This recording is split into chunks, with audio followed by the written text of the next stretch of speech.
Sean, thank you first for taking a part in my life and opening up my humanity even further, many years ago in my 20s, and also more recently. And thank you for sharing your touch and tenderness in the world. You challenge us to know that we can be healed by those who are rejected, and you also challenge us to listen to the stories of the most vulnerable in our society and amongst us.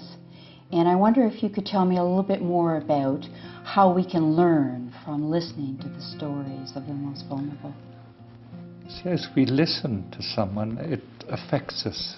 It's a sort of mysterious vulnerability of what you have lived. It can touch what I might call the place of compassion, not there, but this place which is somewhere in the belly. Mm-hmm. And when I hear your story, something happens within me, and we become sort of united in the same. Is it because then your story becomes my story, or something like that? But then rises up within me some mysterious force, which you find the same thing when you're with a little child.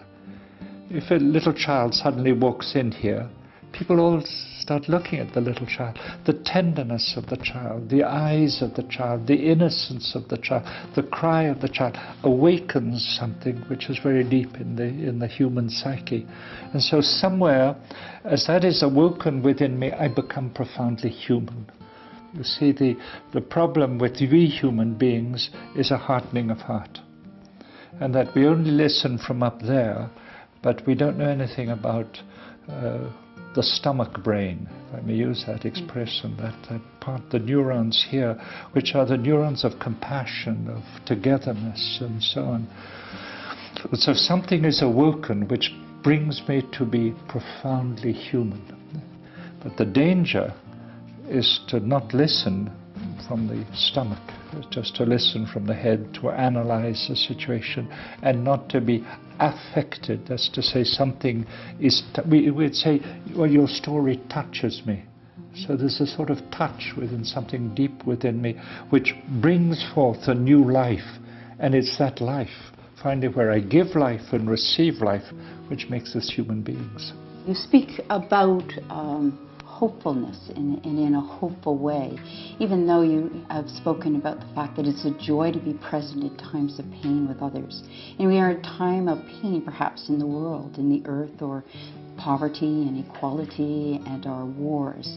Do you think there is a role of keeping hope alive in the world and in individuals or in societies? Yes, it's really about what is our relationship with reality. We're in a world where the virtual, we don't quite know what is real and what is virtual, what is imaginary, etc. And so the danger of us human beings is to cut us off from reality. The reality of my own body, my own story, the reality of your story, but also the reality of the world. Because more there is a world that goes into poverty, more there is a capacity to awaken something new. It's when everything is going well that there's danger.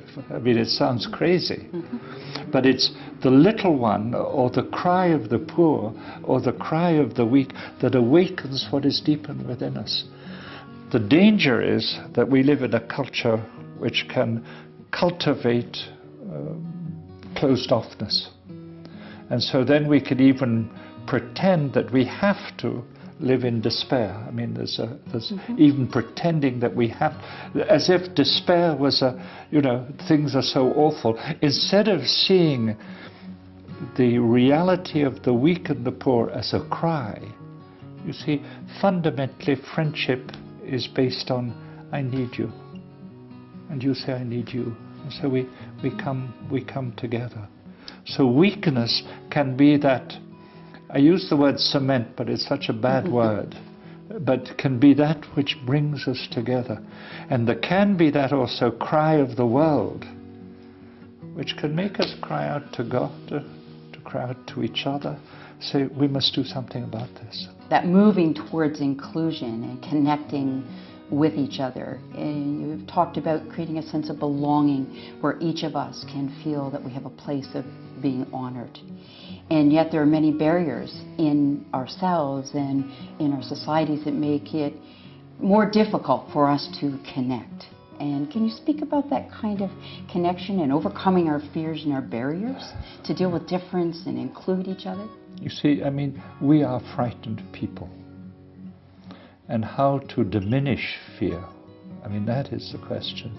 But also we're in a culture that encourages, if I use that, invites fear, because we have to succeed. And so we're in a culture of competitiveness and so. So what experience can we have which will bring us to togetherness? I'll give you an example. Iran is an Israeli, 2 sons.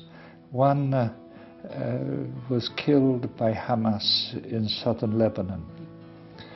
And his brother, elder brother, also in the military, Israeli military, became insane. I use that expression. He went into a very deep mental sickness. And Aaron, who was at a meeting where I was, said, "I've lost both my sons." And then he said, "I met another Israeli who'd lost 2 sons. And we met some Palestinians who had lost sons and fathers. And we decided together to build an association for peace, Israeli-Palestinian." Now, what is it in the human being that pushes to that transformation? Because he could have closed up in greater anger against Palestinians, against Hamas, etc. But he moved. So what is the secret of transformation?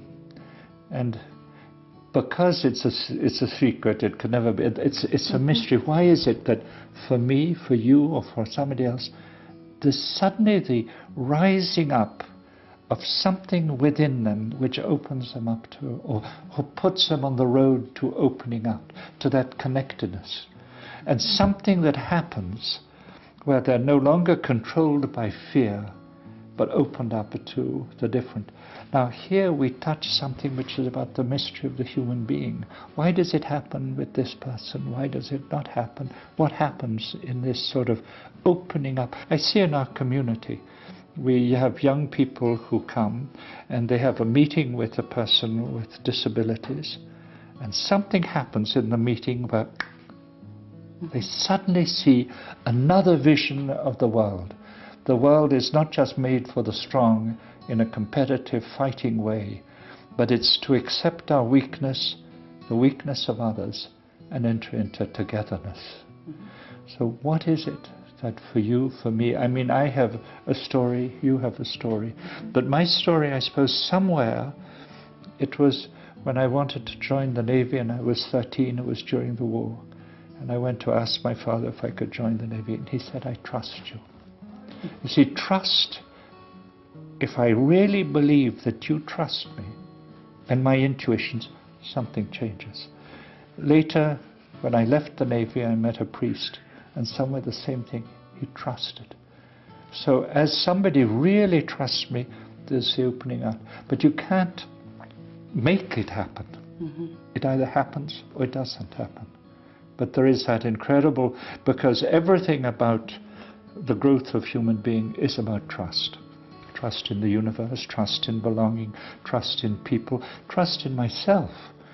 That I don't have to just be a wizard in something.